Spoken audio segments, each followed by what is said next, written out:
Muy bien, los invito a abrir nuevamente ahí en Apocalipsis, en el capítulo 20, donde se ha leído una parte del estudio, de la lectura de la Biblia que tiene que ver con lo que estamos estudiando. Y si pueden ver ahí arriba en la Biblia, tiene un título de referencia que dice El milenio y el juicio. Y estas son cosas que estamos estudiando de la palabra de Dios después de varios meses en los cuales estamos viendo cómo Dios ha tratado a la humanidad, ha separado un pueblo especial que es el pueblo de Israel, y también cómo de los gentiles, o sea de las personas del mundo, ha tomado a todos aquellos que por fe han depositado su vida en Cristo Jesús, y aquellos que lo hemos hecho formamos parte de la iglesia. Lo cierto es que, siguiendo también la línea de pensamientos que hemos tenido la semana pasada en la Cena del Señor, la palabra de Dios nos narra y nos habla de muchas clases de juicios, porque Dios es el juez justo, y antes o después, pero siempre ha de llegar el momento en que Dios ha de juzgar todas las cosas. Nosotros como iglesia hemos visto que tenemos la bendición de participar cuando seamos llevados a los cielos de el tribunal galardonador o el tribunal de Cristo, en el cual el Señor Jesús ha de juzgar las cosas que hicimos siendo hijos de Dios, ora sea buenas o malas, y donde aquellas cosas que hemos hecho malas han de ser quemadas a los ojos del Señor. El fuego hará la prueba. Pero también hemos visto otros juicios sobre los hombres que tienen que ver con las naciones, con las personas que han rechazado al Señor Jesús como su Salvador y que han de pasar por la tribulación, lo mismo que el pueblo de Israel en esta justa sentencia del Señor de hacerlos pasar por la gran tribulación. Y es donde el Señor allí va a arreglar sus cuentas con el pueblo de Israel. Pasada la gran tribulación, aquellos que sobrevivan a la misma se han de convertir y han de aceptar al Señor Jesús como su Salvador. Lamentablemente van a tener que pasar por esa zaranda tan grande y tan poderosa que es la gran tribulación, pero nos dice la Biblia, como hemos estudiado, que se han de convertir. Y también nos habla la palabra de Dios que va a haber un juicio a los ángeles caídos, aquellos que formaron parte de la rebelión del primer ángel que se rebeló, que fue el diablo, el lucero de la mañana. Y ellos también están aguardando el momento en el cual han de ser juzgados. Y por lo que nos dice la palabra de Dios, nosotros como Iglesia de Cristo hemos de juzgar a los ángeles. Así de importante también es la obra del Señor para con nuestras vidas, que nos va a hacer participantes de ese gran juicio. En esta oportunidad lo que vamos a estudiar no es el milenio, porque ya se vio el domingo pasado, sino el juicio que se llama el juicio final. Una palabra que está muy metida en la cultura, por cuanto todo se dice que es el juicio final, esto es el juicio final, aquello es el juicio final. Hay películas, ¿no?, que se llaman el juicio final, pero ni se asemeja todo lo que se dice respecto de lo que realmente va a pasar el día en que Dios ejecute y lleve a cabo ese juicio final. Es algo de lo cual el apóstol Juan acá lo narra en el libro de Apocalipsis, capítulo 20, y son cosas tremendas, que aún nosotros que tenemos la esperanza de no estar ahí siendo juzgados, el que lo hace, lo lee con temor del Señor, siente la palabra que usan en la síntesis y también acá en los estudios es, nos sentimos sobrecogidos, quiere decir impresionados, alterados, porque van a ser cosas muy tremendas en las cuales Dios va a juzgar todas las cosas. Este juicio final marca de manera contundente y rotunda el fin de la creación, tal como la conocemos. Y aún las cosas que no conocemos van a ser finalizadas, por eso es el juicio final o el último juicio. Y junto con ese juicio se va a acabar de una vez por todas el pecado. El pecado no solo acá en la tierra, sino en todo el universo. Dios va a dar por finalizado eso que empezó en el corazón de ese ángel cubridor, que es el diablo. Y así como empezó, también ha de terminar. A nosotros en la facultad siempre nos enseñan que todo lo que es histórico tiene un principio y también tiene un final, porque es histórico. Nos hacían ver, bueno, el feudalismo empezó, terminó, y así las distintas etapas de la sociedad humana, y el capitalismo un día va a empezar, un día va a terminar. Bueno, el pecado un día empezó y un día va a terminar. Empezó en el corazón de un ángel, pero Dios le va a dar fin. Y también, junto con el pecado, se va a acabar toda esa obra de maldad que inició el diablo y que arrastró con él a los ángeles y arrastró con él a tantas personas desde el comienzo de la creación. Nos dice la palabra de Dios ahí en Hebreos, capítulo 9, el versículo 27, 9:27, que dice: y de la manera que está establecido a los hombres que mueran una vez y después el juicio. Esto está establecido. ¿Quién lo estableció? ¿Quién lo estableció? Está establecido por Dios. Y cuando las cosas están establecidas por Dios, Dios no es como los hombres que cambia de parecer, que un día dice una cosa, otro día dice otra. Eso lo podemos ver en cualquier persona. Casi siempre se usa de ejemplo a los políticos, ¿no? Pero todos somos igual. Vamos y venimos. Un día estamos bien y queremos hacer las cosas bien, otro día estamos mal, otro día estamos tristes, otro día estamos enojados. Y siempre va a haber algo que nos haga cambiar de parecer, de rumbo, de sentimiento, de ideas. Lo que un día pensamos, al otro día puede ser lo contrario. Pero Dios estableció esta regla que es para todos los hombres, por cuanto la paga del pecado es la muerte, y después el juicio. Ese después, acá puede parecer muy genérico, pero está revelado en la palabra de Dios que va a llegar. Si hoy viene el Señor Jesús a buscarnos, dentro de 1007 años, va a ser este día o este juicio, porque contemplamos los 1000 años del milenio y los 7 años de la tribulación. Y en ese momento sí le va a llegar la hora, el momento del juicio a todas las personas que han rechazado a Dios. Desde Caín, que se sintió mal por el pecado que había cometido, pero en vez de depositar su fe y su esperanza en el Salvador, se suicidó.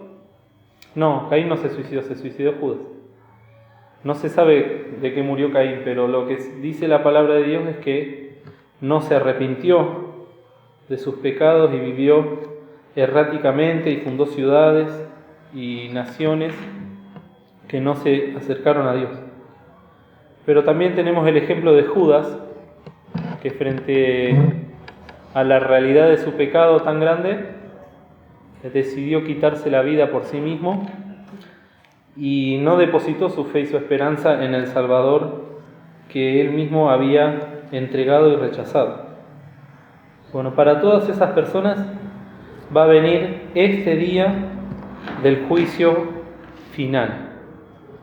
Como se ha visto la semana pasada, este reino del milenio que va a instaurar el Señor Jesús en el mundo va a ser un reino perfecto.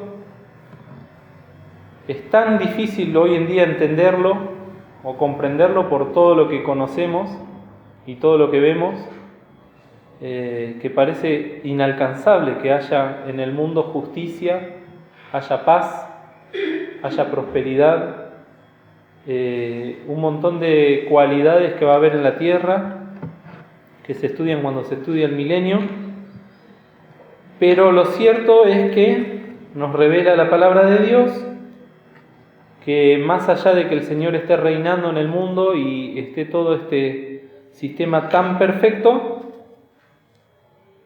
está establecido también por la palabra que el corazón del hombre va a permanecer siempre igual.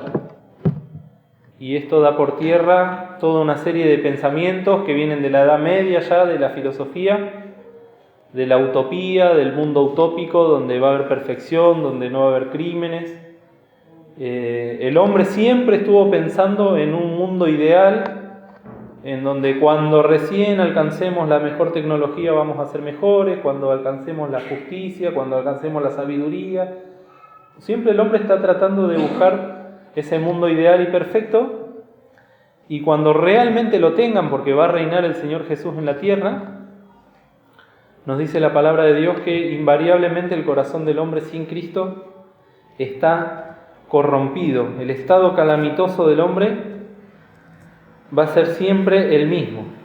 Y una característica que podemos escuchar ahora y que se va a escuchar en el milenio y que se viene escuchando desde el Edén es el hecho de que el hombre siempre le echa la culpa de lo que pasa a Dios. El primero que lo hizo fue Adán.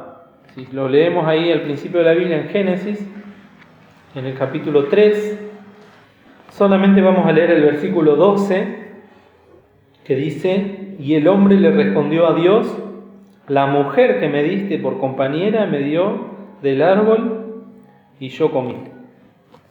Acá Dios le dice: ¿cómo sabes que estás desnudo? ¿Qué pasó? Bueno, la mujer que me diste por compañera. Si estuviese mi esposa también me miraría igual. Pero si lo llevamos a un plano espiritual, siempre el hombre quiere desligarse de su responsabilidad delante de Dios. Siempre. Y muchas veces nosotros, siendo creyentes, tratamos de echarle la culpa al entorno, le echamos la culpa a todo lo que pasó, y Dios lo que quiere demostrar a través de toda la palabra de Dios es que cada persona, cada ser humano nacido en este mundo es responsable de sus actos, de sus decisiones, y por lo tanto también es responsable de los pecados que comete. Esto va a quedar bien plasmado, como decíamos, cuando después de 1000 años del gobierno de Cristo, y como hemos leído ahí en Apocalipsis capítulo 20, el diablo que había sido atado va a ser desatado. Fíjense en Apocalipsis capítulo 20, al comienzo del milenio, que dice en el versículo 1: y vi un ángel descender del cielo que tenía la llave del abismo y una grande cadena en su mano, y prendió al dragón, aquella serpiente antigua que es el diablo y Satanás, y le ató por 1000 años, y arrojólo al abismo y le encerró y selló sobre él, porque no engañe más a las naciones, hasta que 1000 años sean cumplidos. Y después de esto es necesario que sea desatado un poco de tiempo.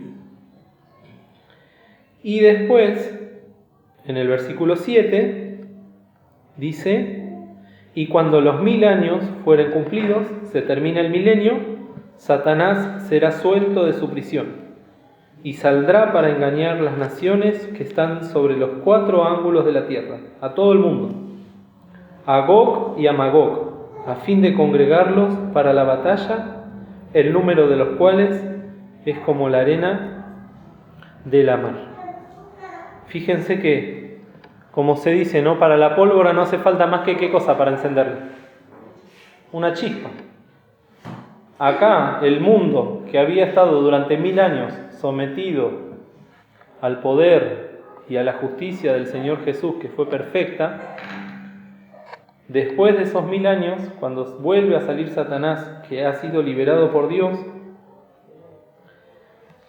usan eso de excusa para volver a rebelarse contra su Creador y a rebelarse contra el Señor Jesucristo. Al punto tal que dice que es innumerable la cantidad de personas que se congregan para la batalla, como lo acabamos de leer ahí en el versículo 8. Y en el versículo 9 dice: y subieron sobre la anchura de la tierra y circundaron el campo de los santos y la ciudad amada que es Jerusalén. Y luego dice: y de Dios descendió fuego del cielo. ¿Y qué pasó? Y los devoró.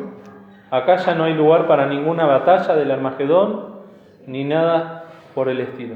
El hombre tuvo su última oportunidad histórica para creer en Cristo como su Salvador y la desechó. Sí. Cuando dice Gog y Magog, ¿a qué se refiere? Bueno, hay todo un estudio muy largo de los doctores de la ley que estudian estas cosas, pero para redondear serían los países que ahora de Asia y sí, principalmente de Asia, que en su momento adoptaron el comunismo.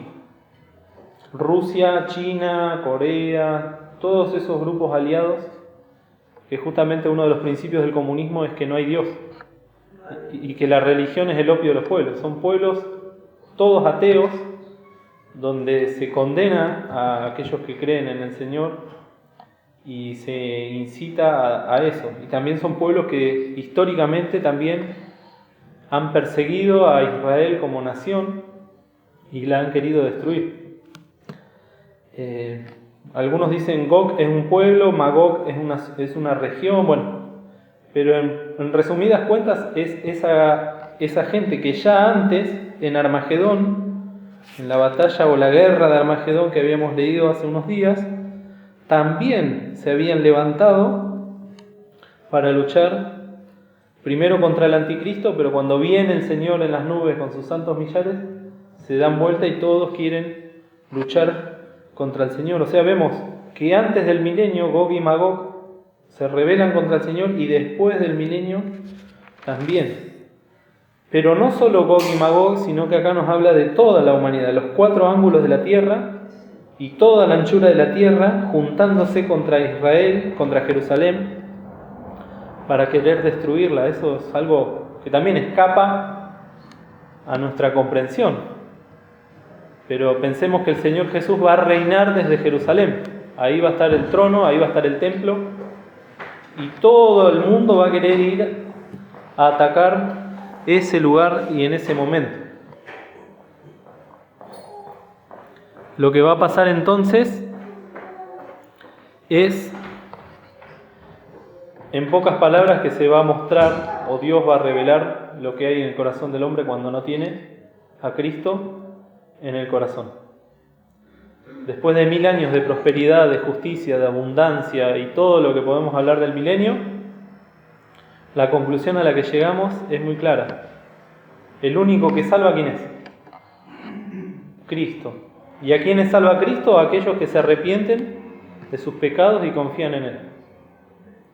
O sea que el Evangelio que se predicó siempre y que se ha de predicar en la tribulación y que se ha de predicar en el milenio va a ser siempre el Evangelio de arrepentimiento para con Dios y de fe en el Señor Jesucristo. Porque ahí, fíjense que hay muchas iglesias que predican de la prosperidad, predican de la justicia. Hay gente que siendo cristiana piensa que va a poder cambiar al mundo, vamos a cambiar al mundo. No, lamentablemente el mundo no cambia. Pensemos que durante el milenio el mismo Señor Jesucristo ha de reinar y el mundo va a seguir invariablemente pecador y sin arrepentirse. Eso también nos muestra que Dios a nadie fuerza para que crea en el Señor Jesús como su Salvador. A nadie. La salvación es por fe y no por obras. Y aún en ese momento, cuando el Señor reine, va a haber mucha gente que se va a someter al Señor. No le va a quedar otra que aceptar el gobierno de Cristo en el mundo, porque va a regir al mundo con vara de hierro. No va a dar lugar a rebeliones, pero eso no quiere decir que en su corazón le acepten. Eso es muy importante.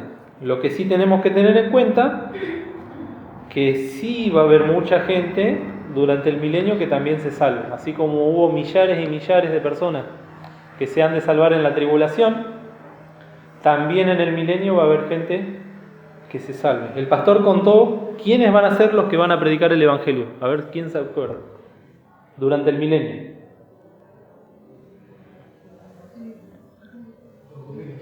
Los judíos. Aquellos que ahora rechazan a Cristo, durante el milenio van a ser los evangelizadores del mundo. La gente va a seguir naciendo, y si bien dice que como no va a haber tanta manifestación de pecado, la vida del hombre se va a alargar en general, eso no quiere decir que no han de morir las personas. Vivirán más tiempo, no dice cuánto. Pero la gente que nazca también va a seguir muriendo, porque la palabra de Dios dice: toda alma que pecare, esa morirá. Y también en Romanos dice: la paga del pecado es muerte. Y lo hemos leído recién en Hebreo. Está determinado, está establecido que todos los hombres mueran y después el juicio. Bueno, todas esas personas que van a nacer en el milenio no van a nacer sin pecado. Vamos a seguir siendo todos hijos de Adán y Eva. Van a seguir siendo. Yo ya voy a estar con un cuerpo glorificado. Pero la gente que nazca va a seguir siendo pecadora y va a necesitar recibir este evangelio precioso de salvación. Y muchos lo van a aceptar, pero más, como siempre, son los que lo han de rechazar. Entonces vemos cómo invariablemente el hombre, en su esencia, está alejado de Dios y no quiere saber nada con lo que tenga que ver con Dios. Hay muchísimos textos que podríamos leer, pero se nos iría la hora. Otra cosa que va a pasar, y que lo hemos visto acá en la palabra de Dios, es que los cielos y la tierra, como los conocemos ahora, y eso tiene que ver con todo el universo, también han de ser destruidos. Dios,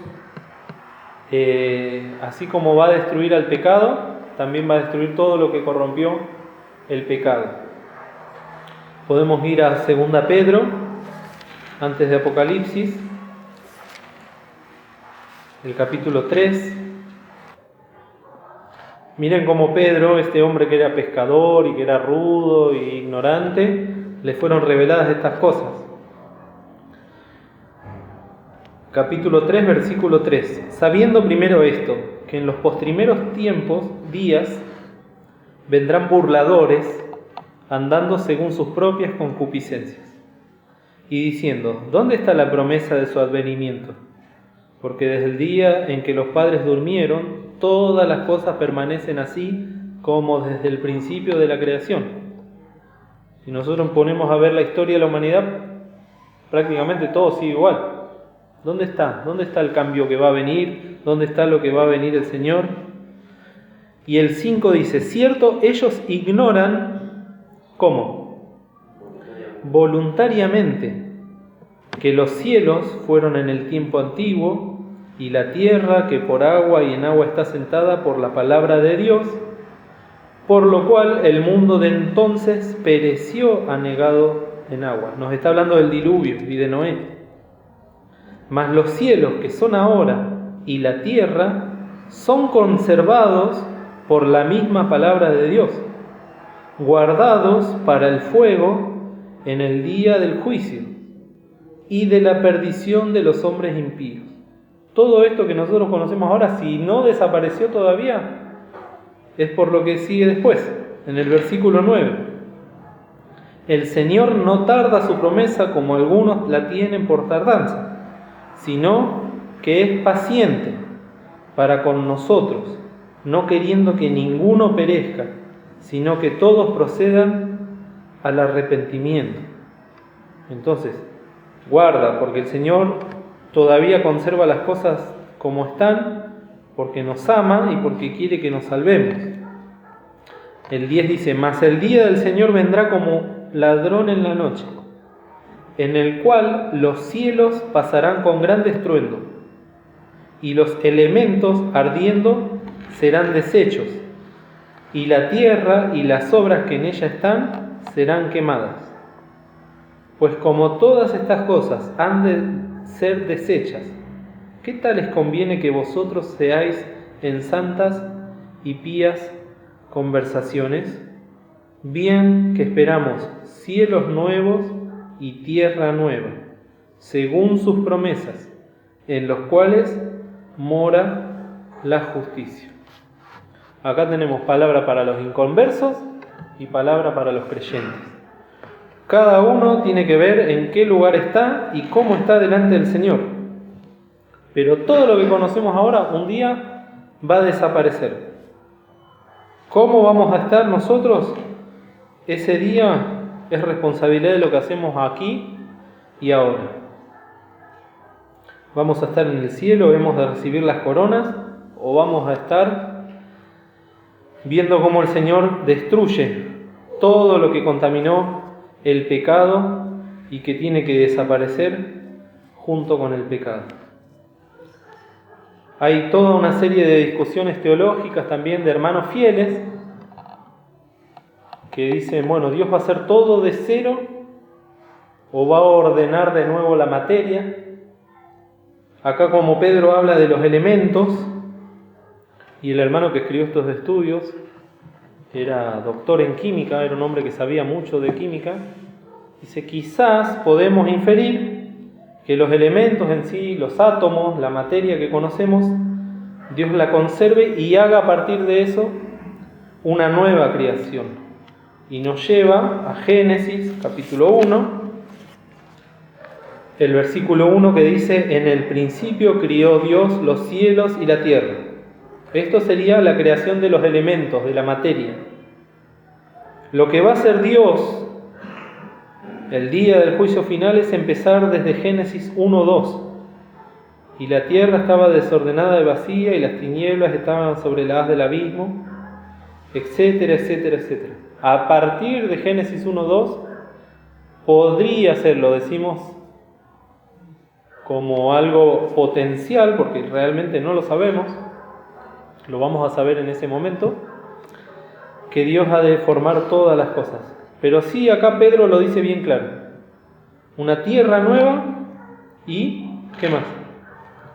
Un cielo nuevo. Eso sí, es lo que nosotros ahora tenemos que entender y creer y esperar. Después, también una cosa importantísima que ha de acontecer es la resurrección de los muertos. Ya hemos hablado en estas últimas lecciones de cómo cuando el Señor venga a buscar a su iglesia, hay un orden establecido. Cristo, las primicias, quiere decir el primero que resucitó el Señor, y esa resurrección nos da el poder y la autoridad para que nosotros, los que dormimos en Cristo, resucitemos primero. No lo vamos a leer ahora, está ahí en 1 Corintios capítulo 15. Aún los que estemos en la tierra, cuando Cristo venga a buscarnos, dice que seremos transformados, porque no podemos entrar con este cuerpo de pecado en los cielos. Va a haber también unas resurrecciones al final de la tribulación de todos los santos que murieron en ese periodo, y aún una resurrección de aquellos que mueran durante el milenio y que han creído en Cristo como su Salvador. Todas esas personas que se salvaron en la gran tribulación y en el milenio, cuando sea acabada el milenio, va a haber una resurrección general. Y si leemos ahí en San Juan, capítulo 5, el Señor Jesús lo dejó establecido. Y es lo que se conoce como la segunda resurrección. La primera es la que mencionamos hace un rato, cuando Cristo venga a buscar a su iglesia. Y los muertos en Cristo resucitarán primero. La segunda resurrección va a ser al final del milenio. En San Juan capítulo 5, los versículos 28 y 29, que dicen: no os maravilléis de esto, porque vendrá hora cuando todos los que están en los sepulcros oirán su voz, y los que hicieron bien saldrán a resurrección de vida, mas los que hicieron mal, a resurrección de condenación. Acá no está hablando de la iglesia porque la iglesia ya resucitó. Acá está hablando de todas las personas que murieron durante la tribulación y durante el milenio. Y también este versículo 29 lo podemos dividir en dos. Acá nos dice, los que hicieron bien a resurrección de vida, serían todos los que creyeron en el Señor en la tribulación y en el milenio, y los que hicieron mal a resurrección de condenación. Acá ya entra desde Caín hasta el último de los hombres que haya muerto antes de que se termine el milenio. Lo cierto es que la obra de Cristo es tan poderosa y la resurrección de Cristo es tan poderosa que va a levantar a todas las personas que murieron en este mundo, desde Caín hasta el último de los hombres. Los que creyeron en Cristo Jesús como su Salvador van a resucitar para vida. Aquellos que le rechazaron van a resucitar para condenación. Pero todos vamos a resucitar. Todos han de resucitar. Esto es importantísimo que lo tengamos en claro. Y si vamos a Daniel, en el Antiguo Testamento, nos dice algo muy parecido. Daniel capítulo 12.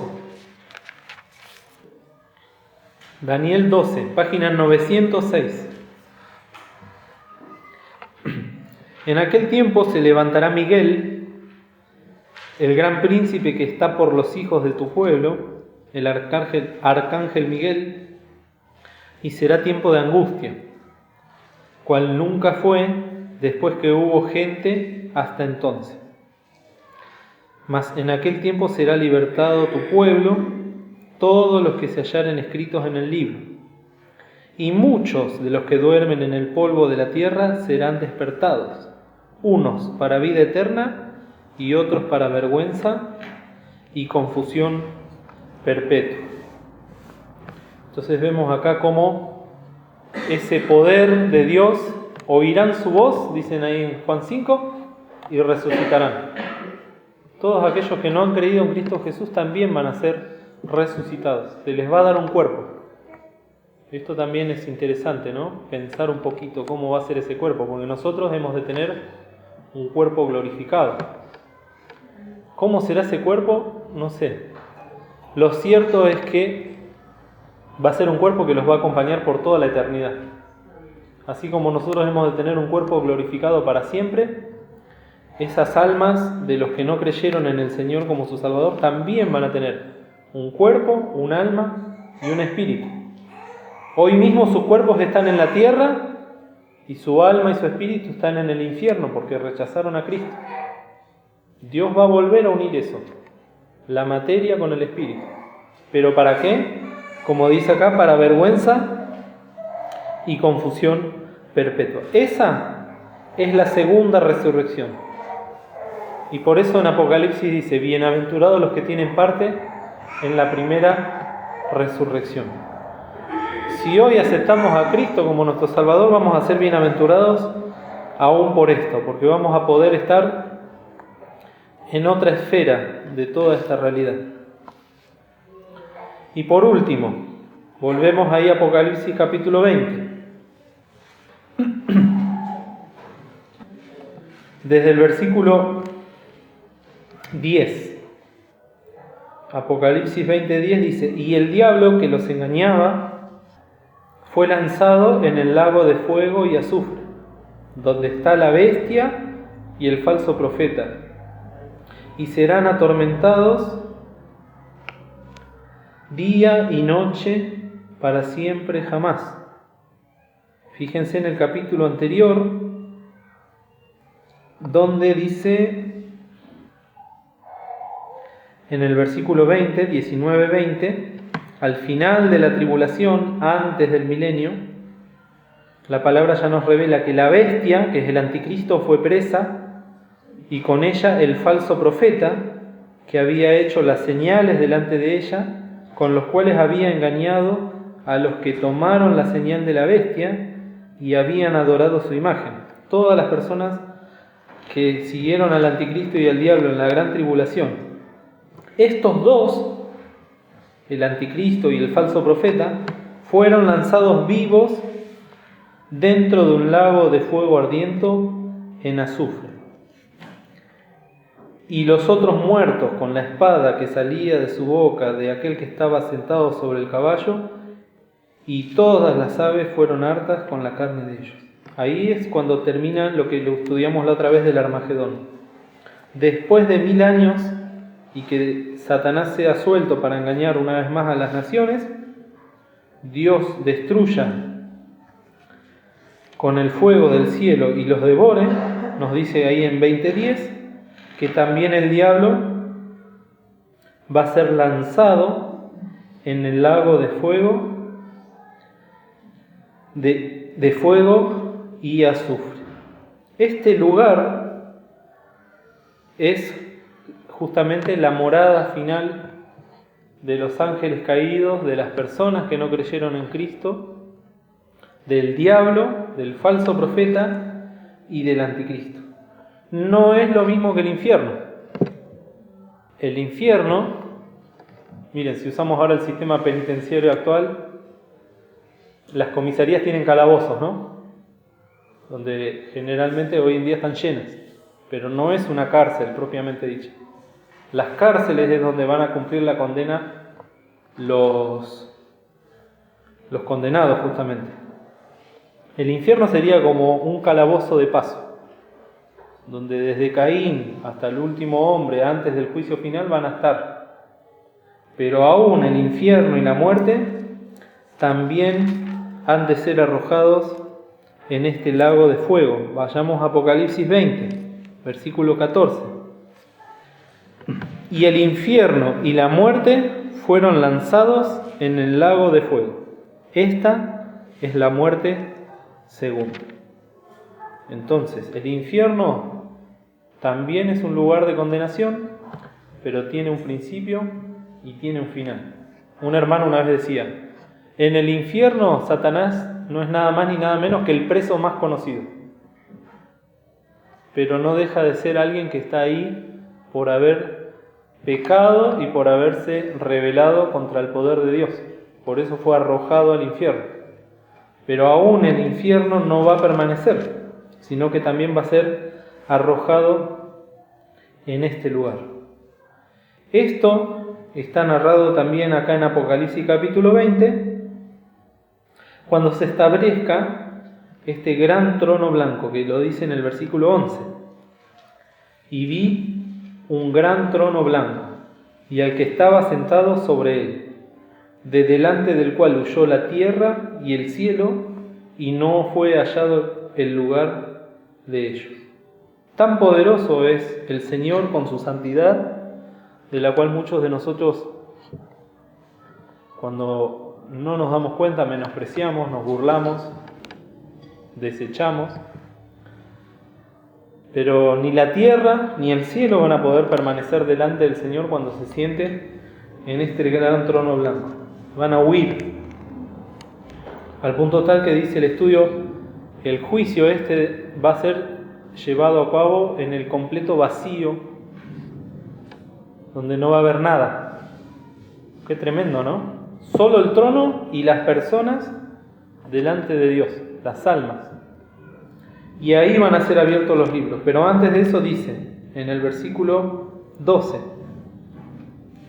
y vi los muertos grandes y pequeños que estaban delante de Dios, y los libros fueron abiertos. Y otro libro fue abierto, el cual es el de la vida. Y fueron juzgados los muertos por las cosas que estaban escritas en los libros, según sus obras. Y el mar dio los muertos que estaban en él, y la muerte y el infierno dieron los muertos que estaban en ellos. Y fue hecho juicio de cada uno según sus obras. También solo podemos llegar a pensarlo y tratar de imaginar cómo Dios a cada persona, una por una, ha de juzgar. Y tiene el poder y la eternidad para hacerlo. Y cada persona ahí adelante de Dios va a reconocer lo que hizo con su vida. En este caso, haber aceptado o no al Señor Jesús. Pero no va a poder delante de Dios hacer como hizo Adán, echarle la culpa a Dios. No va a poder echarle la culpa a la mamá, al papá, a la crianza, al país, a la economía. Acá nadie va a poder objetar nada porque va a ser un juicio justo. Y cada uno va a dar cuenta a Dios de lo que hizo. Y va a haber un libro de los que están anotados en el libro de la vida, que cantamos con los nenes, y los libros de aquellos que no están escritos en ese libro.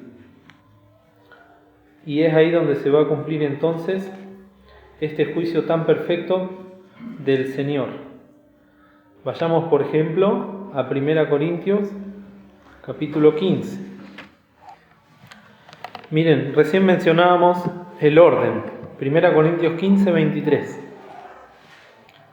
Mas cada uno en su orden, acerca de la resurrección. Cristo las primicias, luego los que son de Cristo en su venida. 1007 años después, el versículo 24. Luego, el fin. Y acá cuando habla de fin, está hablando del fin de todo. Cuando entregará el reino a Dios y al Padre. Cuando habrá quitado todo imperio y toda potencia y potestad. Acá nos está hablando de todo lo que hizo el pecado con la creación de Dios. Porque es necesario, es menester que Él reine, el Señor Jesús reine, hasta poner a todos sus enemigos por debajo de sus pies. Y el postrer enemigo que será deshecho, el último que será deshecho, será la muerte. Porque todas las cosas el Padre sujetó debajo de sus pies. Y cuando dice todas las cosas son sujetadas a Él, claro está exceptuado aquel que sujetó a Él todas las cosas. Mas luego que todas las cosas le fueren sujetas y se cumpla el Salmo 110, entonces también el mismo Hijo se sujetará al que le sujetó a Él todas las cosas, para que Dios sea todas las cosas en todos. Esto es precioso, Como la obra del Señor, desde la eternidad hasta la eternidad, nos habla de sujeción. Esa palabra que tanto nos causa comezón y urticaria, ¿no? Sujetarse. Hay que sujetarse a los siervos, hay que sujetarse la mujer al esposo, el esposo a Cristo. ¿Cuántas veces la palabra de Dios nos habla de sujeción? Y es algo que nos hace, pero aún con el Espíritu Santo en el corazón, nos hace revolcarnos. Y acá nos está hablando de sujeción del Hijo al Padre. Y el Padre le va a dar que se sujeten todas las cosas al Hijo en ese día. Más allá del juicio, más allá de la destrucción de todas las cosas, vemos cómo la doctrina de la sujeción es hermosa y es perfecta, y también nos tiene que enseñar a nosotros a sujetarnos de voluntad. Mi pueblo será lo de buena voluntad. Va a haber gente que se ha de sujetar a Cristo, pero no lo va a hacer con amor, y por eso también han de ser juzgadas. Pero en este día se ha de cumplir esto del versículo 28. Todo va a ser sujeto a Cristo, y Cristo esas cosas se las ha de dar al Padre, para que Dios sea todas las cosas en todos. Preciosa entonces esta promesa, que solo nos resta esperarlas. El reino va a ser entregado al Padre.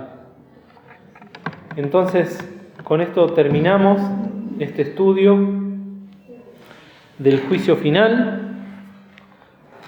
Se podrían leer muchos otros textos, como decía. Después, si quieren, les puedo pasar el estudio para que lo lean en casa con más detenimiento. Y Dios mediante, nos quedan 2 lecciones más para terminar este estudio. Justamente el domingo que viene vamos a estudiar los cielos nuevos y la tierra nueva. Mateo. Y por último, vamos a estudiar el estudio que se llama la eternidad. Todas cosas preciosas en las cuales ya, aunque parezca difícil de entender, ya no va a estar el pecado en el medio.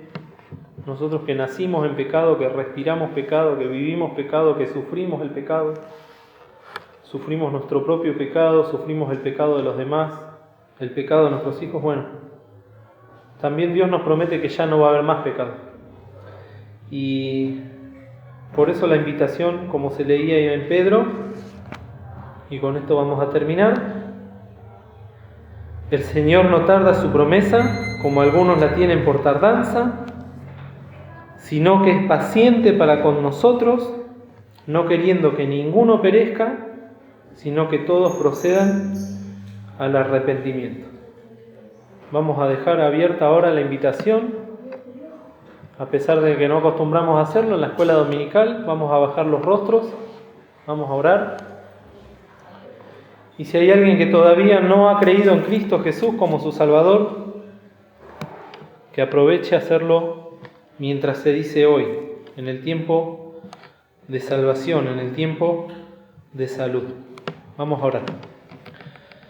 Padre nuestro que estás en los cielos, venimos delante de tu presencia para rogarte en esta mañana que tú puedas obrar en nuestra vida, que a causa del pecado, Señor, está tan cansada, tan fatigada, tan triste, que puedas obrar en nuestra vida la salvación que es en Cristo Jesús. Te rogamos, si hay alguno aquí que todavía no ha hecho esa obra de arrepentimiento, que pueda hacerlo, Señor, que pueda depositar su fe en Cristo. Por estos chicos, Señor, que vienen de lugares tan difíciles, que tú puedas a través del Espíritu Santo hablarles al corazón, pero también a cada uno de nosotros, Señor, porque tú has establecido un orden para todas las cosas, Señor. Te rogamos que también puedas ordenar nuestras vidas aquí y ahora. Que lo que nos queda en este mundo podamos vivir pía y santamente, Señor, esperando estas promesas tan preciosas. Dejamos en tus manos las demás clases, que tú bendigas a cada uno, Señor, y nos ayudes también. En el nombre del Señor Jesús. Amén.